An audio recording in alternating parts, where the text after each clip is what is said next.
bienvenue dans l'émission Parole de femmes. C'est un plaisir pour nous cette semaine de recevoir un beau couple, les belles. C'est bon, il y en a qui viennent de la comprendre. Donc bonjour à vous, bonjour Rémi, bonjour Emmanuel. Bonjour Annabelle. On est contente de vous recevoir. Rémi, on a l'habitude de te voir régulièrement derrière les caméras, mais toi Emmanuel, c'est un petit peu plus rare. Je crois que c'est une première. Hein. C'est une première, carrément. Voilà, une fois en Israël, voilà. Mais bon, et la deuxième fois sur MCI. En tout cas, nous sommes vraiment heureuses de te recevoir, Emmanuel. On pense que tu as des belles choses à partager et vous êtes ensemble aujourd'hui et toute cette semaine avec nous. On va refaire un petit peu le tour. On va essayer en tout cas de votre parcours parce que ça fait 28 ans, bientôt 29 que vous êtes mariés et les gens se disent mais pourtant ils ont l'air tellement jeunes. Merci. Mais si vous saviez. Si vous saviez. Moi aussi quand même. Donc on va pouvoir vous découvrir et puis parler du couple. On va vraiment parler du couple, de vos expériences, comment le Seigneur vous a unis et ce que vous avez appris depuis ces 28, presque 29 ans de mariage. Donc je pense que ça va être une semaine riche. Et toi, Rémi, ça te fait quoi d'accompagner ta femme sur un plateau télé ? Moi, je suis très honoré. Vous allez découvrir que Rémi est totalement fou d'amour pour sa femme tout au long de cette semaine. Tu vois, tu n'as pas l'occasion d'exprimer tout ton romantisme et ton amour d'habitude dans les émissions. Ce sera une première, effectivement. Je suis plutôt à prêcher l'évangile devant les caméras. Et là, on va en partager l'essence. Oh, waouh! Donc, ce sera peut-être même de bons conseils pour les messieurs qui vont tout à fait écouter l'émission. Oui, parce qu'il y en a plusieurs. Il y en a plusieurs qui regardent l'émission. Donc, qu'est-ce que je disais? Oui, juste, est-ce que vous pourriez vous présenter peut-être un petit peu, parce que ça fait longtemps que vous êtes aussi dans le ministère. On te connaît, Rémi, à cause de ton ministère d'évangéliste. Tu as été un petit peu partout dans le monde. Tu as un ministère qui a accompagné de signes, de miracles et de prodiges. Donc, c'est formidable. Si tu veux peut-être vous présenter ou te présenter un petit peu.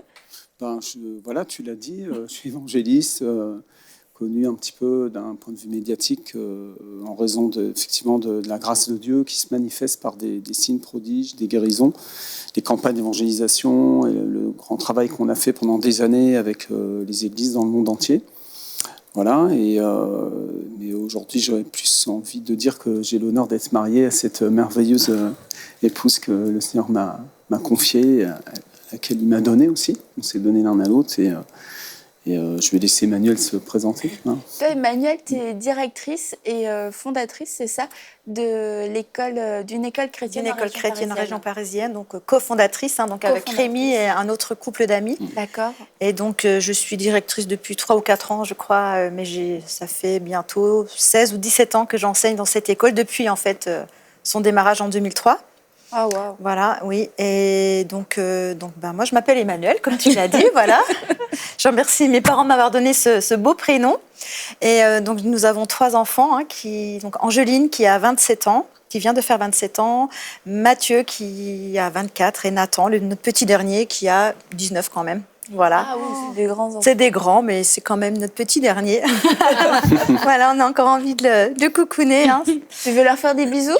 Mes 3 enfants, voilà, qui sont notre récompense en fait. Hein. Les enfants sont une récompense. Hein. Ouais. On aura l'occasion dans la semaine de parler un peu plus de l'école chrétienne, comment c'est né, comment ce projet a pris forme et comment il a évolué, parce qu'il a vraiment évolué au cours des années. Oui. Et aujourd'hui, juste pour informer les gens, c'est une école primaire et un collège qui va jusqu'à la 4e. Et l'école s'appelle Mathurin-Cordier. Mathurin-Cordier, et c'est dans les Yvelines. Dans les Yvelines, oui. Donc on en parlera un peu plus dans la semaine. Tout à fait. Mais on voulait parler, pour commencer cette semaine, de votre rencontre. Déjà votre rencontre avec le Seigneur et votre rencontre aussi à vous, parce que vos rencontres sont assez atypique, mais passionnante. Donc, comment vous êtes-vous rencontrés? Toi, Emmanuel, tu venais d'un petit village, un tout petit village perdu au fin fond de la France. C'est un tout petit village perdu dans le Haut-Doubs. Donc, c'est à côté de la Suisse. Donc, il y a un peu de neige aussi chez nous. Il n'y en a pas qu'au Canada. Donc, j'ai connu la neige. Et donc, un petit village vraiment, on va dire, 100 habitants avec les vaches et les poules. Avec rien d'autre, en fait, que des maisons, une église et puis un petit café. Pas de boulangerie, pas de d'arrêt de bus, pas de cabine téléphonique, rien en fait. Ah ouais. Voilà. Donc j'ai pas Internet à l'époque. Et pas d'internet et pas de portable. Voilà. Et oui.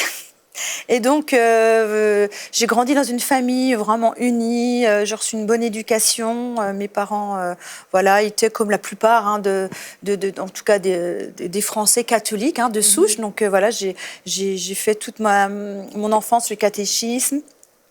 Donc j'allais à l'église du village qui à l'époque c'était très intégriste. Donc la messe était en latin, donc je ne comprenais pas grand-chose. Mais bon, voilà, j'y allais parce que de toute façon, c'est la tradition, c'était comme ça. Et puis, il n'y avait rien d'autre à faire. Il n'y avait rien d'autre à faire, voilà. De toute façon, voilà. Voilà, l'église, c'est rien à faire. Voilà, c'était... Donc j'ai eu une enfance vraiment tranquille, vraiment, je me suis sentie vraiment aimée. Mais arrivée dans l'adolescence, je me suis beaucoup ennuyée parce que... On comprend. Voilà, beaucoup de mes amis en fait du village étaient issus de familles d'agriculteurs, donc ils étaient très occupés. Il y a toujours beaucoup de choses à faire dans la maison, dans les champs, s'occuper des bêtes. Donc les enfants sont beaucoup à l'ouvrage, mais moi mes parents travaillaient à la ville, donc moi il n'y avait pas grand-chose à faire à part mes devoirs, aider ma maman aux tâches ménagères. Voilà, c'était vite. Donc j'ai des souvenirs d'avoir eu des étés très longs, les vacances où je m'ennuyais beaucoup. Et je rêvais évidemment d'autres choses, un peu d'un prince charmant. Je lisais beaucoup dans l'adolescence ces romans harlequins. Je ne sais pas si vous connaissez. Ah oui. Voilà, donc qui ne sont pas une bonne nourriture, franchement, mais bon, on s'évade comme on peut. Voilà, donc effectivement, et j'imaginais qu'un jour, il y allait bien quelque chose qui allait se passer quand même. Et puis, donc dans ce village, il y avait des gîtes. Heureusement, on avait quelques familles d'agriculteurs qui avaient des gîtes et des familles venaient en vacances de tout coin de France. Et puis un jour, il y a un groupe de jeunes qui est venu dans ce gîte pour une semaine au mois d'août. Et je me souviens, j'ai une amie qui vient me voir un dimanche après-midi. Mes parents étaient partis en week-end, donc j'étais seule. Et elle me dit, écoute, ce matin, à la sortie de la messe, il y avait des jeunes, ils étaient un peu bizarres.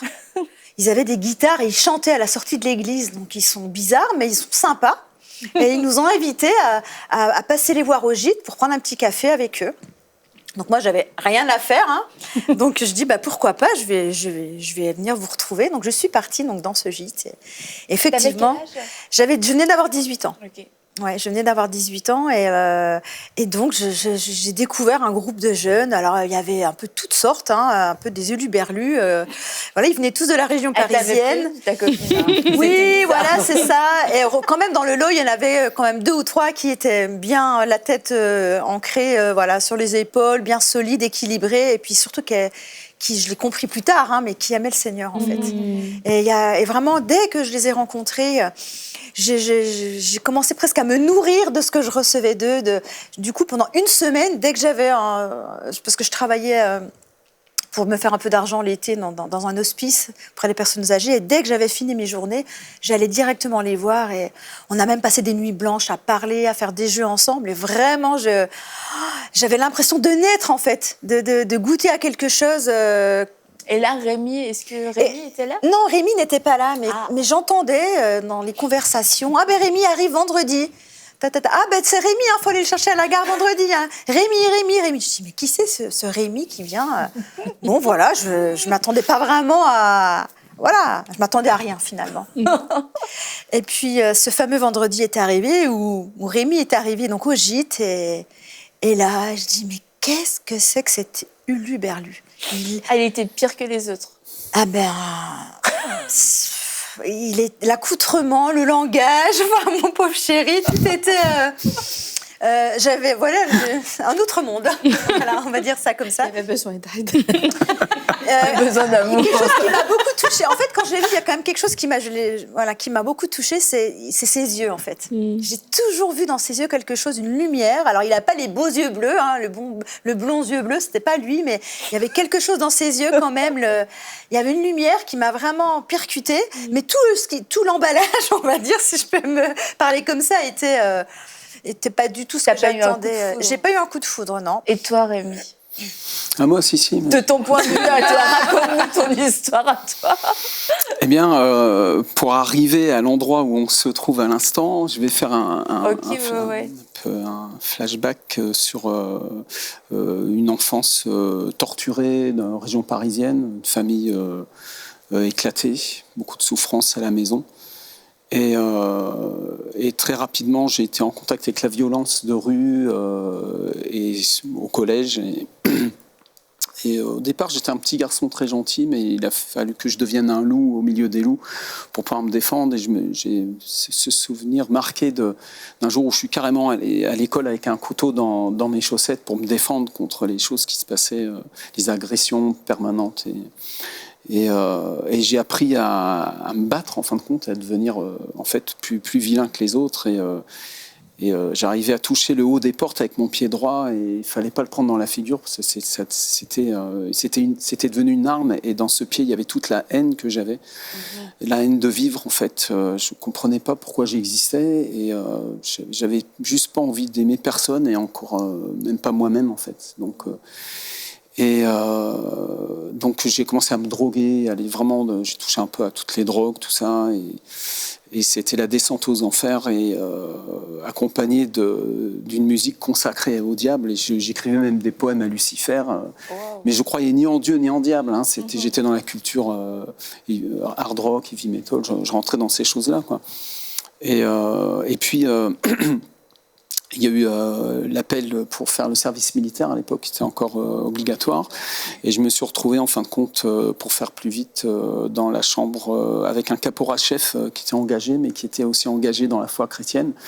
Mais je ne le savais pas au départ, mais il inspirait du respect, cet homme-là. Et alors que j'étais tout le temps dans les bagarres, dès qu'il y avait une bagarre dans la caserne, le Rémi était dedans, clair et net. Il fallait toujours qu'il y ait une affaire, quoi. Mais cet homme-là, qui était dans notre chambre, je le respectais parce qu'il émanait quelque chose de j'arrivais pas à mettre des mots dessus, mais et puis un beau jour, il y a un livre qui a passé entre les mains, qui était le titre, c'est Amityville ou La Maison du Diable. Et on en a fait un film dans les années 80, je crois, c'était sorti. Et c'est l'histoire d'une famille qui a été aux prises avec des puissances occultes. C'est un vrai témoignage, quoi, avec des manifestations, tout ça. Et ce livre était conçu de façon à vous conduire dans le spiritisme et dans les pratiques occultes. Il y avait même à un moment donné même un témoignage d'un prêtre qui encourageait à parler avec les morts, tout ça, des choses comme ça, quoi. Donc ça paraissait tellement anodin, et puis ça me correspondait bien parce que j'étais très attiré par ce qui était occulte. Et donc j'ai dit dans la chambre, j'ai dit, allez les gars, venez, on va faire une séance de spiritisme. Et là, ce monsieur, ce caporal-chef s'est révélé, en fait. Il a fait son coming out et il a dit, surtout faites pas ça, si vous touchez à ces choses-là, vous allez avoir des graves problèmes. Dieu déteste ces choses, dans la Bible c'est interdit, tout ça. Et là, quand il a commencé à parler de Jésus, j'ai commencé à me moquer de lui. J'avais plus aucun respect, il pouvait même être gradé et tout, j'en avais rien à faire. J'ai commencé à lui rentrer dedans. Et en fait, toutes les choses qui étaient mauvaises en moi ont commencé à sortir, quoi. Et pendant des semaines, j'ai eu un conflit avec ce gars-là. Et puis un soir, à force de discussions, où j'avais plus tellement d'arguments, et lui, il avait cet argument qu'il avait eu une rencontre personnelle avec le Christ. Un soir, j'ai fait mon Nicodème, là, j'étais le voir, je dis, j'avais aucun copain qui me voyait. Je dis, ton Jésus, on peut le rencontrer comment? Et là, c'était la première fois que j'ai fait une rencontre personnelle avec le sourire banane des évangélistes. Là. Il était tellement heureux, il a sorti sa Bible, Jean 3,16, et il a commencé à me prêcher la parole, tu sais, vraiment. Ah ouais, il attendait ça, je pense qu'il devait prier aussi. Et il m'a annoncé la bonne nouvelle, et il y a eu 3 versets qui sont sortis. Bon, je vais aller plus rapidement, mais un des versets, il dit, si tu invoques le nom de Jésus, tu seras sauvé, quoi. Et il a commencé à m'expliquer comment avoir une rencontre avec Jésus. Et donc, de son lit superposé, là, comme on a à l'armée, j'ai traversé la chambre, j'étais vers mon placard, et ces 3-4 pas ont été 3-4 pas dans le salut, en fait, parce que j'ai invoqué le nom de Jésus. J'ai commencé à parler à Jésus, ce Jésus que je connaissais pas, et au moment où j'ai invoqué le nom de Jésus, en fait, il y a eu une présence qui a rempli cette pièce. En fait, cette présence était là depuis très très longtemps, c'est moi qui n'étais pas là, et en fait, je suis né de nouveau au moment où j'ai invoqué ce nom, et là, waouh, tout a été bouleversé en moi, et j'ai compris que Dieu existait vraiment. Et donc, dès le lendemain, j'ai commencé à changer de comportement et à marcher avec une autre dimension dans ma vie, quoi. Donc, Après, je suis rentré de l'armée. J'espérais que Dieu habite à Perpignan parce qu'en fait, j'aimais beaucoup le péché. Et c'était un problème pour moi d'arrêter de pécher. Donc, j'ai pensé que Dieu habitait à Perpignan et qu'au nord de la France, il n'y avait pas de Dieu, en fait. Et je suis retourné donc chez mes parents à refaire la même vie et à commencer à retoucher à l'héroïne, tout ça, etc. Et toutes les choses qu'on fait quand on n'est pas en Jésus-Christ, quoi, hein, et qu'on sort plus ou moins de la rue. Et j'ai rencontré encore des chrétiens à ce moment-là qui m'ont encore asséné l'évangile. Et c'est une période où j'ai fait un songe particulier, où j'ai été averti surnaturellement qu'il allait y avoir une descente de police. Et parce que j'ai cru ce songe, j'ai échappé en fait à cette descente de police et j'ai basculé dans le royaume de Dieu. Là, j'ai commencé à fréquenter des chrétiens qui ont prié pour moi. J'ai eu ce qu'on appelle des délivrances. Ma vie a été transformée. J'ai commencé à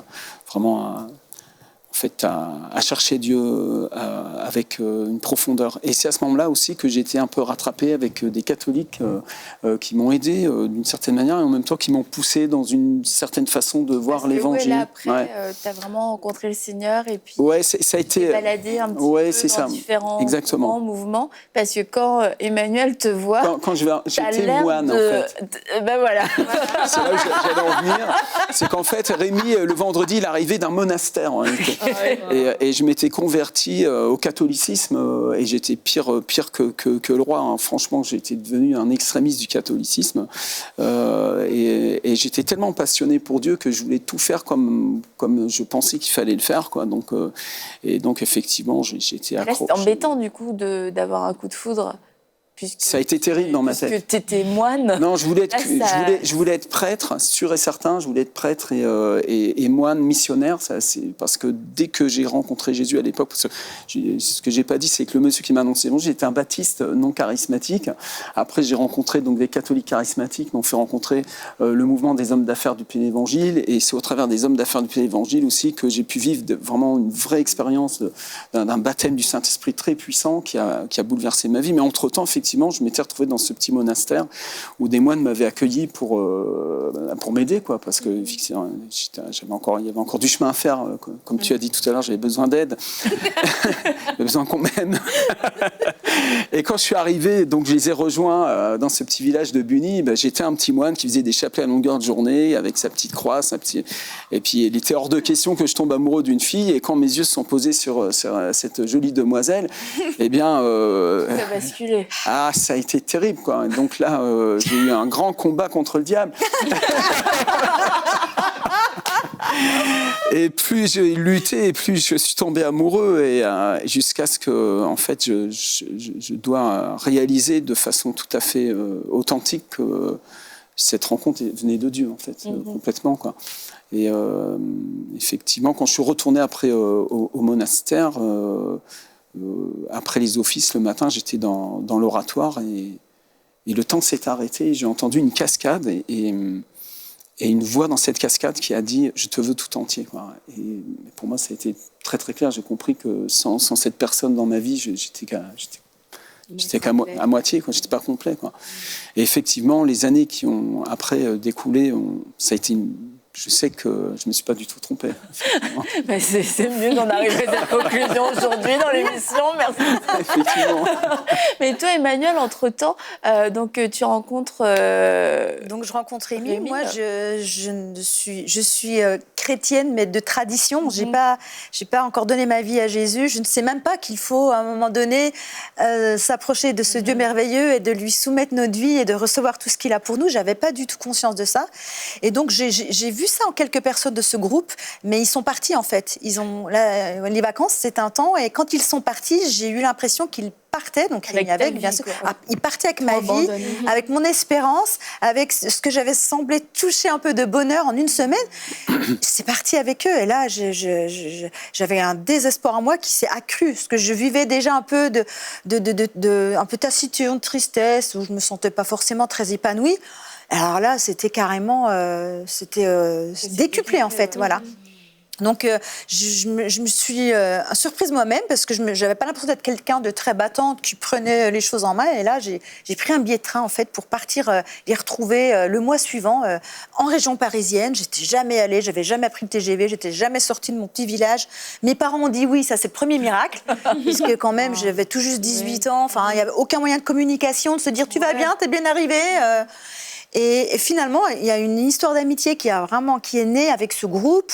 Ils sont venus en vacances plusieurs fois, et puis vraiment ils parlaient de leur foi, hein, Rémi, Christian, enfin plusieurs autres. Et même moi, je n'avais pas encore fait cette démarche. Et je suis tombée amoureuse de Rémi. Voilà, à force de se connaître, de parler, etc. Et on est tombés en fait très amoureux et tellement amoureux finalement que ça devenait presque toxique, puisqu'il y avait une espèce de passion qui était là, mais quand il n'y a pas le Seigneur avec, ça peut être aussi même destructeur, puisque moi j'avais quand même un caractère vraiment où vraiment on nous disait d'ailleurs souvent. Hein, si vous voulez rater une soirée, vous invitez Rémi et Manu. C'est pas très. C'est horrible. Hein, c'est nous qui en avons déduit cela. Les gens nous l'ont pas dit, mais effectivement. Il y avait de l'attention. Ouais. Et ça venait beaucoup de moi quand même, hein, parce que j'avais cette tendance. Ah, enfin tu. Après 29 ans, c'est pour Rémi, c'est dit. C'est sur caméra. Et c'est enregistré en plus. Voilà, non, la vérité, tu récoltes ce que tu sèmes aussi. Non, je faisais beaucoup la tête, en fait, pour un truc de rien du tout qui pouvait se passer, qui pouvait dire quelque chose ou faire quelque chose. Ça y est, je me fermais comme une huître, je faisais la tête, et puis c'était fini, quoi. Et donc, c'était un peu ça, notre relation. Donc, c'était pas viable, quoi. Et c'était pas constructif. Et ça, je me disais, mais en fait, ça mènera nulle part, quoi. Ouais. Donc, j'avais déjà connu un ou deux garçons avant et je tombais amoureuse sincèrement, vraiment. Et j'avais l'impression à chaque fois que c'était l'homme de ma vie. Puis un matin, tu te réveilles, puis t'as plus rien, quoi. Tu te sens vide, tu te dis, non, cette personne-là, c'est pas possible. En fait, je peux pas m'engager. Donc, du coup, le mariage, finalement, j'y croyais pas. Je me disais, mais je peux pas m'engager dans le mariage. Je peux pas m'engager avec Rémi dans le mariage, puisque si un matin, je me réveille, et puis qu'à nouveau, j'ai ce sentiment de vide en moi, c'est pas possible, quoi. C'est vrai que moi, je n'acceptais une relation avec toi que dans l'optique d'un mariage. Il n'y avait pas de copinage ou d'essai, c'était tout ou rien en fait. Et ça venait te chercher aussi. Je me souviens très bien que je te disais, est-ce que tu m'aimes pour toujours ? Et comme tu ne savais pas y répondre. Je ne savais pas y répondre. Moi, ça me mettait une pression aussi, et ça te mettait une pression. Et effectivement, tant que tu n'avais pas décidé dans ton cœur que tu m'aimerais pour toujours, c'était hors de question qu'on puisse se bâtir. Et en même temps, cette passion m'avait fait perdre de vue Jésus premier dans ma vie. Et il avait pris un peu la seconde place. Et ça avait été très destructeur parce qu'effectivement, après, il y a eu des choix de vie comportementaux qui, en fin de compte, ont été très destructeurs jusqu'à ce qu'en fin de compte, on ait... moi, j'ai décidé de rompre. Ouais, il a décidé de rompre. Alors là, quand il m'a dit ça au téléphone... C'était inimaginable, en fait. Alors, on habitait loin l'un de l'autre, hein, on était à plus de 500 km, et là, pareil, j'ai dit non, c'est pas possible, quoi. Je sais pas si c'était par orgueil, il peut pas me faire ça, ou de me dire, je sais pas. Donc, j'ai pris un billet de train nouveau, là, et là, je suis partie. Et j'ai débarqué chez des amis, et Rémi savait pas que je venais, en fait. Hein. Et puis, je voulais qu'on parle, ça pouvait pas se faire comme ça par téléphone, etc. Et dans ce week-end-là, où je suis venue, c'était mon week-end de salut, en fait. Là, j'étais presque au pied du mur de ma vie, de mes choix, de mes sentiments, et j'ai vraiment réalisé qu'il me manquait ce quelque chose que je voyais dans les autres, dans les comportements qu'ils avaient les uns avec les autres, dans cet amour qui dégageait, qui était pas humain, finalement. Et là, j'ai donné mon cœur au Seigneur. Vraiment, j'ai fait ce pas de dire à Jésus, oui, ce Jésus, pourtant, j'avais fait tout mon parcours de communion, de confirmation, communion solennelle, toutes ces choses-là, par tradition, par respect, mais finalement, j'avais pas la vie, en fait. J'avais pas cette vie abondante, j'avais pas tout ce que je sais maintenant qui vient des projets de Dieu pour nous, ce qui est écrit dans la Bible. Et j'ai donné mon cœur au Seigneur et ça a fait toute la différence. Et là, il y a vraiment, tu as senti un avant et un après. Il y a eu un avant et un après. J'ai vraiment... alors, ça s'est fait en plusieurs étapes. Hein. J'ai été invitée après avoir ce week-end-là. Donc, du coup, j'ai donné mon cœur au Seigneur. On s'est engagés mutuellement aussi. Et après, j'ai été invitée dans mon village par des amis aussi qui m'ont invité à un feu de camp où il y avait un évangéliste qui était là. C'était vraiment incroyable que dans mon village, dans ma région, je n'imaginais même pas que ça existait. Où là, vraiment, il y a eu un appel au salut où vraiment j'ai donné mon cœur au Seigneur. Et là, juste rapidement, parce qu'il nous reste peu de temps, mais après tout ça, vous êtes tous les deux nés de nouveau et tout, et vous partez, vous allez à Lourdes, mais finalement, vous êtes invités à une autre retraite. Sur le chemin, on nous invite, voilà. Et là, ça a été vraiment une semaine, quelques jours aussi. C'est ça, on est arrivés dans ce camp, donc sur notre passage pour aller à Lourdes. Rémi voulait absolument que j'aille là-bas. Et puis là, on a découvert, voilà, on est arrivés. Alors, on aimait le Seigneur, Rémi surtout, parce que lui était vraiment croyant des nouveaux bien avant moi. Moi, ça faisait quelques jours, mais on avait déjà des relations, on va dire, hors mariage. Donc, on était vraiment, on fumait beaucoup, enfin, beaucoup de choses. Et on est arrivés dans ce camp chrétien. J'imagine, on a dû nous voir comme des extraterrestres. On dormait dans la même tente. On était, enfin bon, bref. Et puis, il y avait ces réunions. Moi, je ne comprenais rien du tout. C'était un langage très chrétien, évangélique, d'intercession. On parlait des mots comme ça. Je ne savais même pas ce que ça voulait dire. Et un matin, vraiment, j'ai quitté cette tente où vraiment je comprenais rien et j'ai entendu dans ma tente des cris. Et je reconnais que c'est Rémi qui est en train de crier. Tout le chapiteau, ouais. Et j'imaginais qu'on le torturait, qu'on lui faisait des choses terribles. Et finalement, non, je le vois arriver une demi-heure, 3/4 d'heure après. Je vois quelqu'un de nouveau venir vers moi, quelqu'un de paisible, de joyeux. Et il m'annonce qu'en fait, il a eu ce qu'on appelle aujourd'hui des délivrances, en fait, et de choses en fait, qui le tenaient dans son enfance, de choses aussi d'occultisme, de pratiques aussi qu'il avait. Toi aussi, t'as vécu des délivrances. Et dans la semaine qui a suivi, c'est incroyable. Voilà, j'ai vécu moi-même des délivrances, ne sachant vraiment pas que ça pouvait exister. Et notre vie a été transformée, reçu le baptême du Saint-Esprit. On a eu une rencontre tangible vraiment, avec la puissance du Saint-Esprit. On a été délivrés du tabac. Et là, on a pris l'engagement de se marier. De mettre vraiment notre vie en règle. De votre mariage, on va sortir les archives. Les archives, d'accord. Rémi et Emmanuel, oh, vous êtes mignons. Oui, voilà, c'était le 1er décembre. C'est bon, il y avait la photo en plein écran, vous n'avez pas vu? Comment ne pas tomber amoureux d'une fille comme ça? Oui, tu avais l'air totalement déjà amoureux d'elle. Et c'était donc il y a presque 29 ans. 29 ans, Mais ce que je retiens, entre autres, de l'histoire, c'est que vous êtes tombés amoureux, mais tu as dû tomber amoureuse de Jésus avant. Et toi aussi, tu as dû laisser toute la place à Jésus. Et c'est un des... on va voir, on va en parler tout au long de la semaine, mais c'est vraiment le pilier aussi du mariage. Parce que notre fondement, c'est Jésus-Christ. C'est l'Éternel qui bâtit la maison, voilà. C'est ça. C'est vraiment le socle de notre vie, en fait. Je sais que sans Jésus, on n'aurait pas pu tenir. On n'aurait pas pu tenir. En tout cas, demain, on va continuer d'en parler. Demain, vous allez nous parler aussi de vos différences, parce que peut-être que vous ne l'avez pas encore remarqué, ou peut-être un peu dans l'émission, mais ils sont très différents. Ils sont très différents, et quelquefois, les différences peuvent séparer, peuvent diviser, mais on va découvrir comment ils ont réussi, et comment ils réussissent encore aujourd'hui à faire de leurs différences des forces pour pouvoir être complémentaires, être tout entier, se donner tout entier au Seigneur. Alors, on se retrouve demain pour une prochaine émission de Paroles de Femmes.